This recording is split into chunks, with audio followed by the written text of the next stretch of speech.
What up, what up, what up, what up, what up, what up, what up? What's up to all my TikTokers and my hip-hoppers, your one-twos and your don't-stoppers, my Facebookers and my lookers, all my pimps and all my hookers, all my players and all my hustlers, all the clean motherfuckers and the dusty motherfuckers. What's up to all my Instagrammers and scammers? What's up to all my husbands and wives? All my baby daddies and baby mamas. It ain't really too much that rhymes with Twitter, but y'all are my niggas. I'm here to hit y'all with some Sunday school. I think I've done this before, but this is something that we're going to do more consistently, which is every Sunday, I'm going to hit y'all up with some positive shit, some motivational shit that can fuck around and get you going through this Sunday, which I hope y'all are all relaxing, but also get you off into that Monday, because every week is a hard week.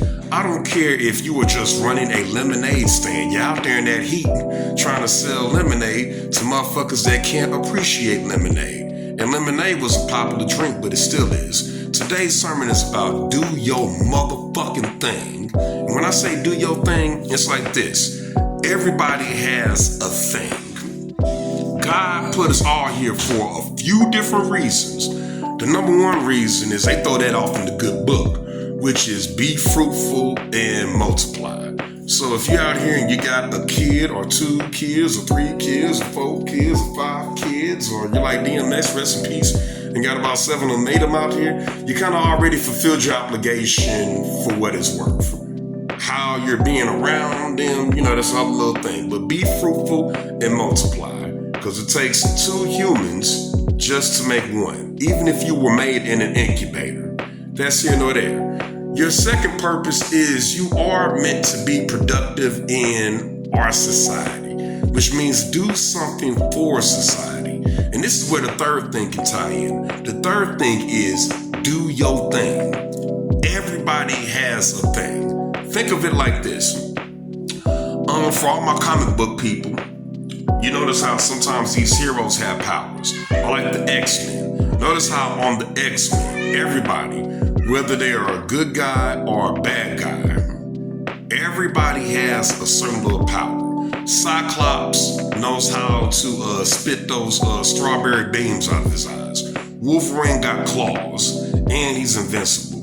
Gambit knows how to charge up shit and throw it at you. The list goes on and on. God gave everybody a special talent. I like to be descriptive, so I'll break it down. Some people have the talent of art. You got some people where if all you give them is a blank canvas and a paintbrush and a few different colors, they'll fuck around and make a masterpiece, man. You got some people that can sing. You got some people that can rap. You got some people that can make beats. You got some people that can act. You got some people that are motivational speakers. You got some people that are good at fixing shit. And Lord knows, whenever that raggedy ass car is acting up, the first thing we look to is that shade tree mechanic, somebody that can fix shit. Everybody has a talent. Whatever your talent is, embrace it. And when I say embrace it on damn near a daily basis or at least a weekly basis. Because not only is this your thing, what I should do is I need to pay respect. It's really called your God-given gift. Now, it's some things that you're just going to be decent at just because of who you are.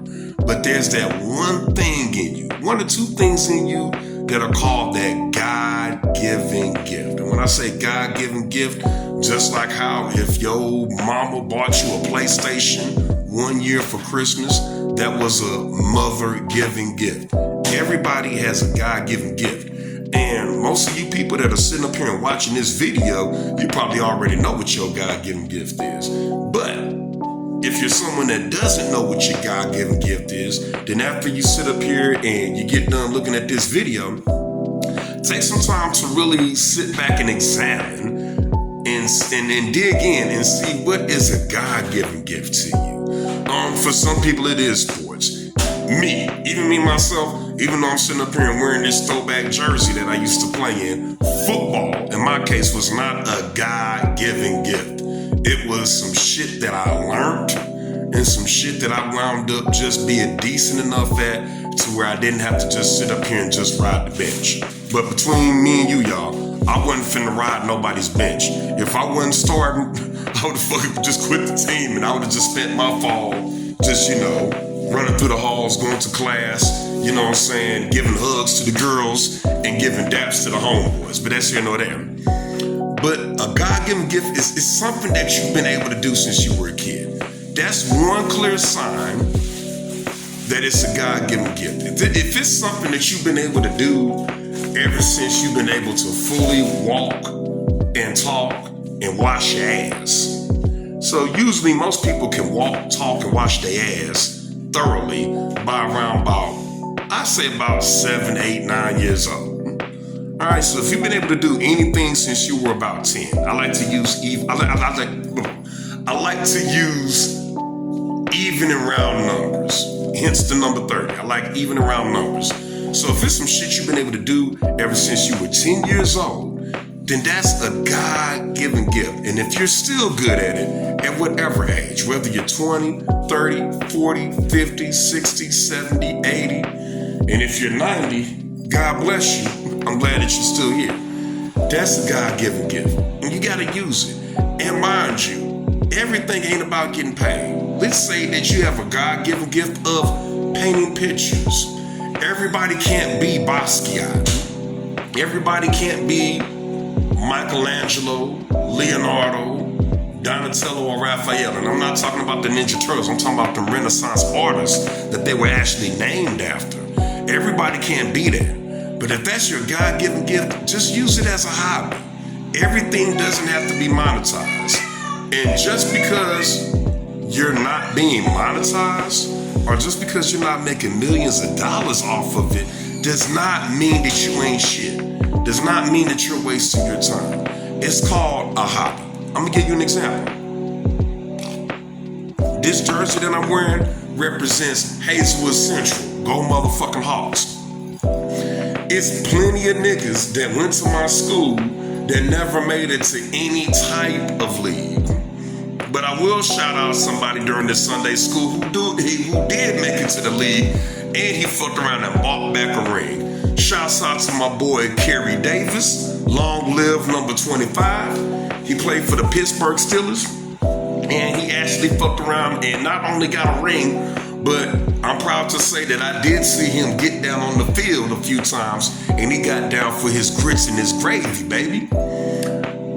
I say all that to say that it's still guys from my school that, even though they're not in the NBA, because he was in the NFL, even though they're not in the NBA, they still go to that gym, they still go to the YMCA, and they still do some pickup games. And that hobby is a release from them.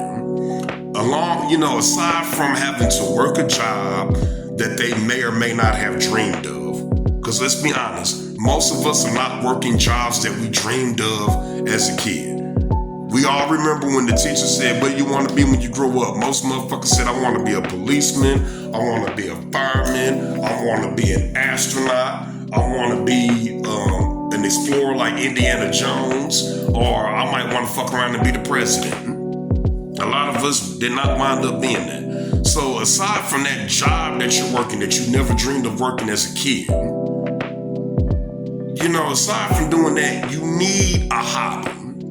The problem with a lot of motherfuckers is a lot of motherfuckers don't have hobbies. So either A, try to monetize your God-given gift. That'll make you happy. Because now you're making money and you're doing something that was just blessed upon you. Or at the very least, whatever God-given gift you have, even if you're good at video games, or even if you're good at making music, or if you're good at acting, or if you're good at whatever, if you're good at cooking, make some cooking videos and just let it be a hobby. But that's the main focus of this Sunday sermon, which is everybody needs a hobby. Hobbies are healthy and they're constructive, and I'm telling you, they will add years back on your life. This is your boy Louis Says Black with this week's edition of Sunday School.